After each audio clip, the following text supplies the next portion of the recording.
Hello friends, welcome to English with Sanjeev sir. मैं संजीव राठौर आप सबका स्वागत करता हूं आप सभी के अपने सपनों की क्लास में। गुड मॉर्निंग, नमस्कार, सत श्री अकाल, आदाब, जय हिंद, वंदे मातरम। आप सभी लोग जानते हो एग्जाम कोई भी हो, एक्टिव और पैसिव वॉइस से रिलेटेड क्वेश्चन हर एग्जाम्स में पूछे जाते हैं और बच्चों से गलतियां भी होती हैं। ये ग्रामर का सबसे आसान टॉपिक माना जाता है। अगर आप किसी भी कॉम्पिटिटर से बात करेंगे तो 99% स्टूडेंट सबसे सरल टॉपिक बताएंगे इसी को, लेकिन फिर भी गलतियां होती हैं। क्यों? आज मैं आपको बताने जा रहा हूं। सबसे पहले तो ये देखें कि अगर आपका सब्जेक्ट लिविंग है, लिविंग सब्जेक्ट है, कोई व्यक्ति है सब्जेक्ट, तो मोस्ट ऑफ द केसेस वो सेंटेंस आपका कैसा होगा? एक्टिव में होगा। अगर आपका सब्जेक्ट नॉन लिविंग है, भाई नॉन लिविंग खुद तो काम करेगा नहीं। आपको प्यास लगी है तो बोतल खुद तो भर नहीं जाएगी, बोतल को कोई भरेगा, तो इस बोतल पर काम कोई और करेगा। आपके मोबाइल में बैटरी खत्म हो गई, उसे चार्ज कोई और करेगा, तो ये नॉन डूअर हो गए। और जितने भी नॉन डूअर होते हैं वो सब पैसिव होते हैं। इससे रिलेटेड एरर डिटेक्शन भी पूछी जाती है। नॉन डूअर से रिलेटेड कई बार ऐसे क्वेश्चन पूछ लिए जाते हैं। नॉन डूअर हमेशा पैसिव में रहेगा। अब पैसिव में रहेगा तो उसमें स्पेशल क्या होगा?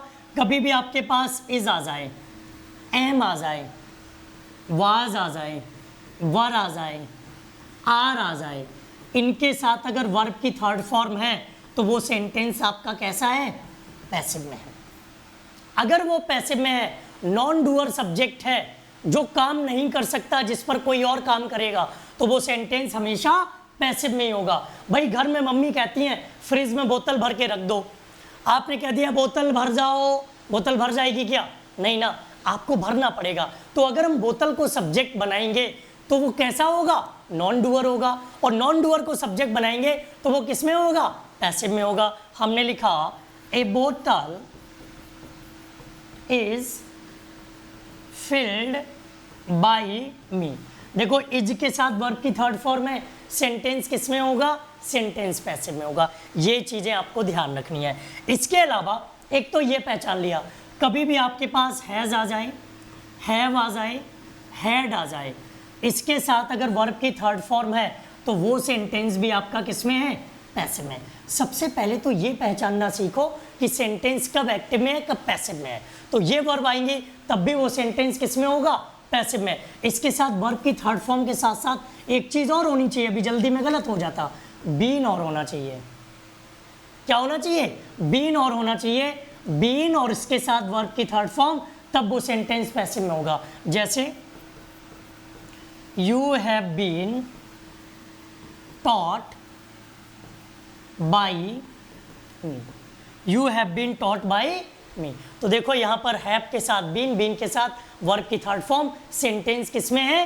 पैसिव में है। इसे याद रखना। इसके अलावा कोई भी मॉडल वर्ब आ जाए,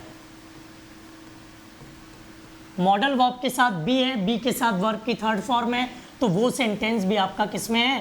पैसिव में है। मॉडल वर्ब के साथ बी और बी के साथ वर्ब की थर्ड फॉर्म, तो वो सेंटेंस भी आपका किस में रहेगा? पैसिव में रहेगा। जैसे it can be done by you, it can be done by you, ये आपके द्वारा किया जाना है, तो ये सेंटेंस किस में है? देखो मॉडल वर्ब के साथ वर्ब की थर्ड फॉर्म, तो ये सेंटेंस आपका किस में लिखा है? ये सेंटेंस आपका पैसिव में लिखा हुआ है। किस में लिखा है? ये पैसिव में लिखा है। समझ रहे हो इन चीजों को? तो पैसिव कब होगा, एक्टिव कब होगा, इसकी पहचान आप सेंटेंस को पढ़ के आसानी से कर सकते हो, सेंटेंस को देखकर आसानी से की जा सकती है। अब इनको सॉल्व करने के रूल्स क्या हैं? आप सब लोग जानते हो केवल 8 टेंस का पैसिव बनता है। एक प्रेजेंट इंडेफिनिट का, प्रेजेंट इंडेफिनिट का हम पैसिव बनाते हैं, जिसमें हम क्या करते हैं? इज, एम, आर के साथ वर्ब की थर्ड फॉर्म लगाते हैं। जैसे ही इज स्कॉल्डेड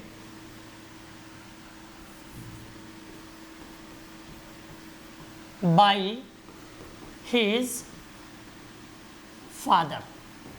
अब भाई कोई इंसान खुद को तो डांट नहीं लेगा, उसे डांटने वाला तो कोई और होगा। सब्जेक्ट नॉन डूअर है, तो देखो इज के साथ वर्ब की थर्ड फॉर्म, तो ये सेंटेंस किस में है? ये सेंटेंस आपका पैसिव में है। इसके अलावा फिर हम किसका बनाते हैं? इसके अलावा हम बनाते हैं प्रेजेंट कॉन्टिन्यूअस टेंस का। जब हम प्रेजेंट कॉन्टिन्यूअस टेंस का पैसिव बनाएंगे तो उसमें क्या करेंगे? इज एम आर के साथ में बीइंग और जोड़ देंगे। इज एम आर के साथ बीइंग और बीइंग के साथ क्या रहेगा? वर्ब की थर्ड फॉर्म। ये सेंटेंस आपका किस में रहेगा? पैसिव में। जैसे हमने लिखा you are being taught by me. आपको किसके द्वारा पढ़ाया जा रहा है? मेरे द्वारा पढ़ाया जा रहा। तो अगर हम प्रेजेंट कॉन्टिन्यूअस टेंस की बात करेंगे तो उसमें हमें बीइंग भी जोड़ना पड़ेगा। इसके बाद हम किसका बनाते हैं? प्रेजेंट परफेक्ट टेंस का। प्रेजेंट परफेक्ट टेंस का पैसिव कैसे बनाएंगे? हमने लिखा हैज़ और हैव सब्जेक्ट के अकॉर्डिंग यूज कर लेंगे, उसके साथ आपको बीन लगाना है और बीन के साथ आएगी वर्ब की थर्ड फॉर्म। जैसे this bottle has been filled by me. तो देखो हैज़ के साथ बीन, और बोतल खुद से तो भर नहीं जाएगी भाई, बोतल को तो कोई दूसरा ही भरेगा, और जब कोई दूसरा भरेगा तो वो सेंटेंस पैसिव में होगा।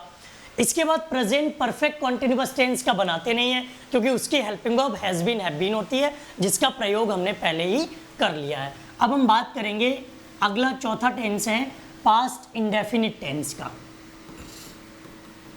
पास्ट इंडेफिनिट टेंस का पैसिव कैसे बनाते हैं इस पर भी ध्यान रखना है। इसमें क्या होगा?